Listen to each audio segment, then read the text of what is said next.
Bonjour à toutes et à tous, dans cette vidéo nous allons voir s'il existe des fonctions qui peuvent se dériver à l'infini. Alors, avant de commencer, j'explique juste ce que j'entends par dériver une fonction à l'infini. En gros, c'est une fonction dont laquelle on pourra toujours calculer sa dérivée, c'est-à-dire f troisième, f quatrième, f cinquième, etc. ne sera jamais égal à 0. On avait vu dans les vidéos précédentes f seconde, et donc on peut dériver encore f seconde, c'est f troisième, encore f troisième, c'est f quatrième, encore f quatrième, c'est f cinquième, etc. On peut faire ça à l'infini, sauf que y a des fonctions pour lesquelles c'est impossible. Vous voyez que la fonction x carré, x cube et x4 ne peuvent pas se dériver à l'infini, puisque respectivement f troisième, quatrième et cinquième sont égales à 0. Ce qui signifie donc que ces fonctions ne peuvent pas se dériver à l'infini.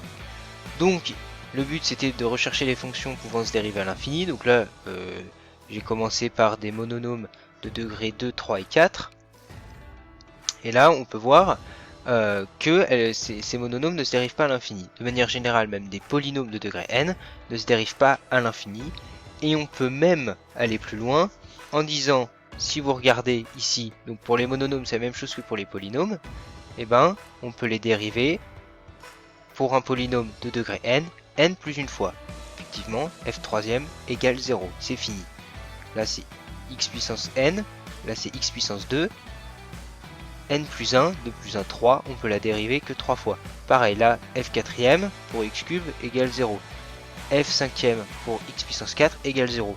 Et même si on avait eu d'autres termes, donc x puissance 4 plus 3x cube, etc., peu importe, ça ne se dérive que 5 fois. Et ça c'est la même chose pour tous les polynômes de degré n, vous pouvez vérifier.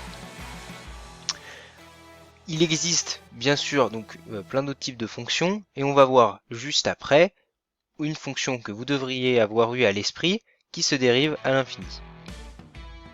Et cette fonction sans grande surprise qui se dérive à l'infini, c'est e puissance x.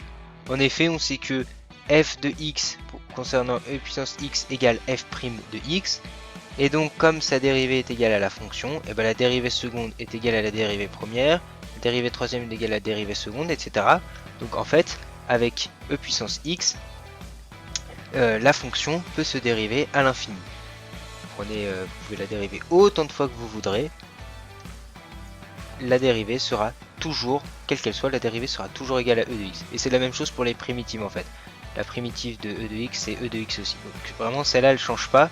Il n'y a pas de formule, c'est toujours la même chose. F énième de e de x égale e de x. Elle se dérive à l'infini, vous n'aurez jamais égal à 0. Il existe tout de même une fonction qu'il est intéressante à étudier dans le domaine, c'est la fonction racine carrée. Donc je l'ai écrit ici sqrt de x. En fait, sqrt ça veut dire square root en anglais, racine carrée, c'est les consonnes. Et en fait, cette fonction, elle est quand même assez particulière quand on veut savoir si la fonction peut se dériver à l'infini, puisque on a l'impression qu'il n'y a jamais de fin en fait. Si on calcule, bon, on peut calculer f', f seconde, f troisième, quatrième, cinquième, et d'ailleurs les calculs deviennent de plus en plus compliqués, c'est pour ça qu'on va se retrouver sur Python juste après. Mais en tout cas, on n'arrive pas à savoir jusqu'à quand cette fonction peut se dériver. On sait que f' de la dérivée de la fonction racine carrée, c'est 1 sur 2 racine de x. Après la dérivée seconde, on va regarder sur Python à quoi ça correspond, mais on ne sait pas si elle peut se dériver à l'infini. Donc voilà, on se retrouve sur Python pour déterminer la dérivée de la fonction racine carrée, donc que j'ai représenté ici. Alors là j'ai eu du mal en fait pour importer les modules, enfin visiblement il y avait un problème avec les floats comme il appelle, donc les nombres flottants. Donc je sais pas en fait comment le faire ici dans ce programme pour avoir la fonction racine carrée. En fait ça n'a pas d'importance parce que la racine carrée d'un nombre c'est ce nombre à la puissance 1,5. Donc en fait ça revient au même, c'est juste l'écriture qui fait un peu peur, mais en fait c'est la même chose. X puissance 1,5 c'est égal à la racine carrée de ce nombre. Donc pour expliquer le programme, donc, vous voyez qu'il tient en 4 lignes de code, donc c'est vraiment un petit programme, mais c'est juste que il y a quelque chose qu'on n'a pas l'habitude de voir, c'est SIMPy. Alors SIMPy, c'est une bibliothèque pour calculer entre autres les dérivées intégrales, mais aussi les limites. Donc il est vraiment très utile. Pour l'installer, il faut juste que vous alliez sur Microsoft Visual Studio et vous tapiez SIMPy dessus et vous l'aurez sur Python. Il faut juste l'importer. Donc ici, il faut juste qu'on précise ce qu'est X pour Python, puisqu'il ne sait pas encore à quoi correspond X. Il faut le définir comme symbole, lui dire en gros que c'est une variable. Et le SP, c'est SIMPy. On l'a défini en tant que SP. Ensuite, Y, donc c'est notre fonction. Donc X puissance 1,5, racine de X en gros. Et là, en gros, on lui demande la dérivée première de Y. Alors, on va voir ce que ça va donner. Je précise juste que SIMPy on l'a importé. Parce que je l'avais déjà sur Microsoft Visual Studio. Grâce à cela, j'avais pu installer SIMPy. Et il faut quand même l'importer. Donc, on va voir à quoi ça correspond. Donc, si je fais entrée, voilà, vous avez la dérivée première de la racine de la fonction racine carrée, c'est bien 1,5 puissance 1,5 x puissance moins 0,5. Si vous tapez ça dans GeoGebra, donc là pareil, ça fait peur parce que du coup j'ai mis x puissance 1,5. Si vous tapez ça dans GeoGebra, vous voyez que 0,5 x puissance moins 0,5 c'est égal à 1 sur 2 racine de x. Vous pouvez le faire, c'est la même fonction.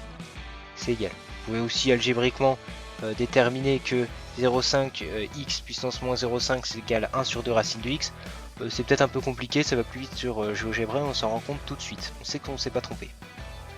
Comme vous pouvez le voir, grâce à ce programme, on peut aussi calculer la dérivée seconde.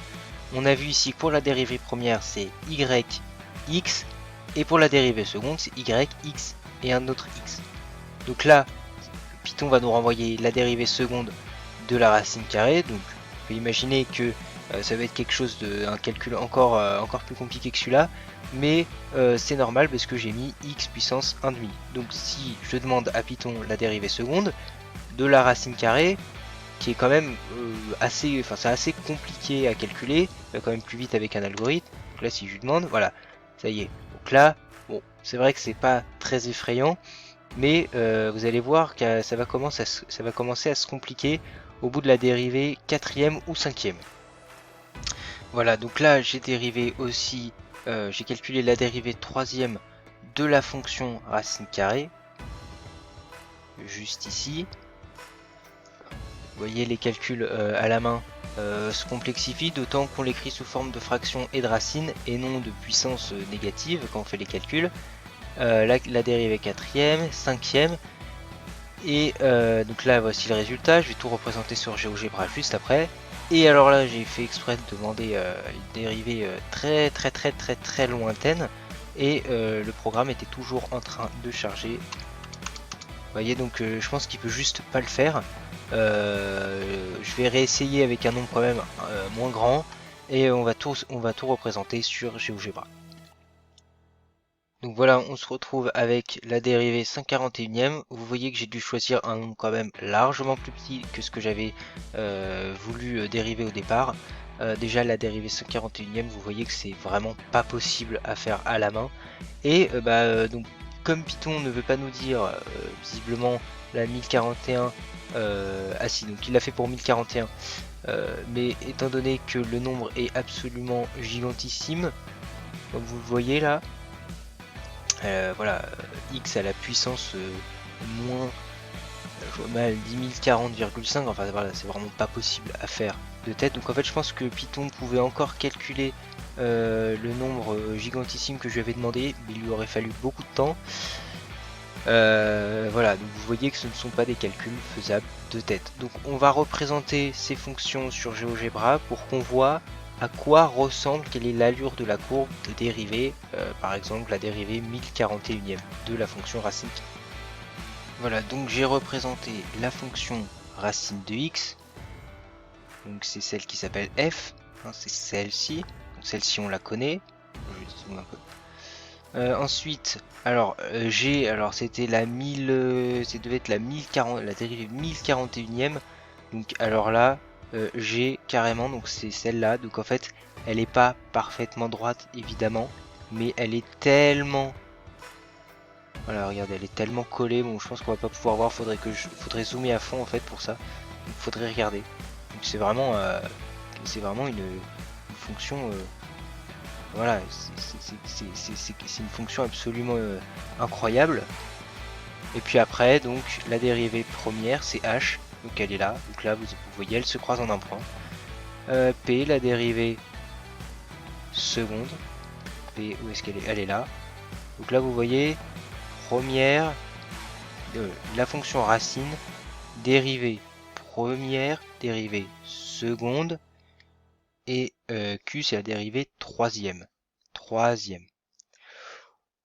On a l'impression, on pourrait conjecturer que les fonctions, les dérivées, donc la dérivée seconde, on va dire la dérivée n paire, sont, on a bien l'impression, négatives. Vous voyez, en fait elles sont négatives, et les impaires sont positives, mais décroissantes. Positives mais décroissantes. Les dérivées. On a l'impression, en tout cas, les dérivées n impaires sont nème impaires sont positives. Dérivées nème paires sont négatives. On a l'impression. Et en fait, ici là, il y a des asymptotes. Vous voyez des asymptotes, donc en fait, a priori, elles ne dépassent jamais l'axe.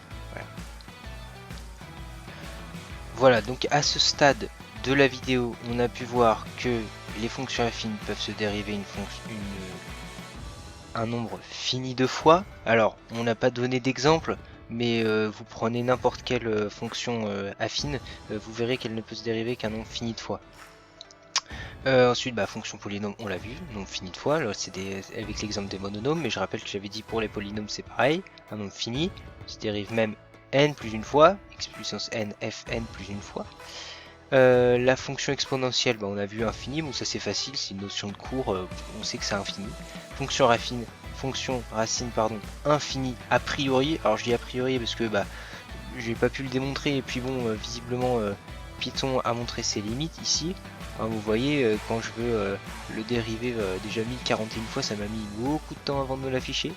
Donc si vous voulez voir beaucoup plus loin, donc a priori on peut dire que c'est infini. Et alors, on va voir maintenant pour les fonctions homographiques.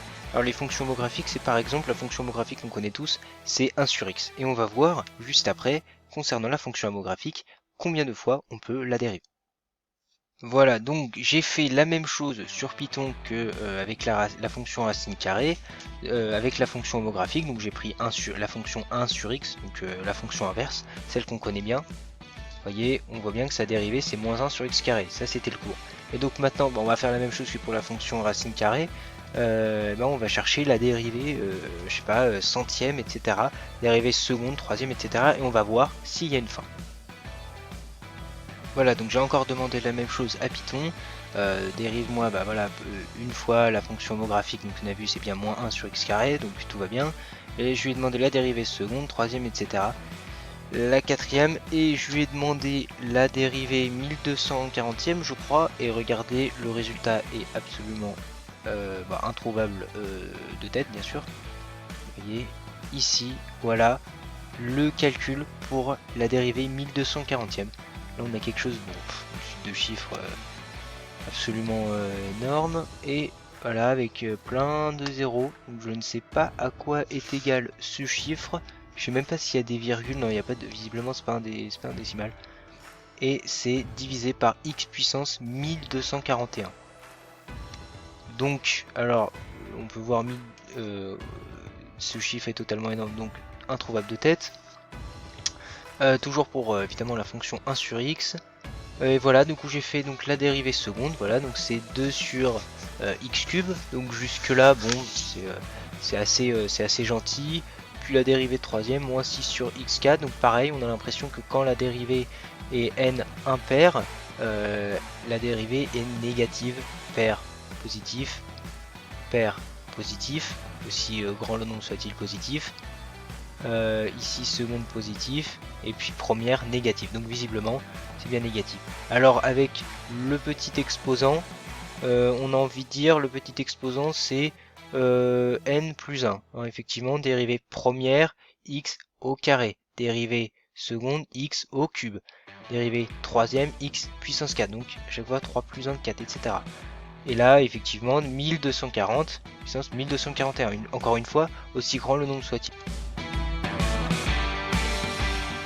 Voilà, j'ai dérivé, j'ai fait la dérivée, j'ai représenté ici la dérivée seconde, donc c'est f, qui est, alors elle doit être ici, voilà, ça, là en vert c'est f, puis en rouge c'est g, dérivée troisième, hein, ici on a le 4, c'est le fn plus 1, négative, puis alors là ici on avait quoi, donc ouais, positif, hein, 1240 c'était positif, là on avait rajouté 1, donc ça prouvait bien notre conjecture, et bah là vous voyez, bon là le degré de puissance est énorme, du coup là ça fait comme un angle à 90 degrés, voilà.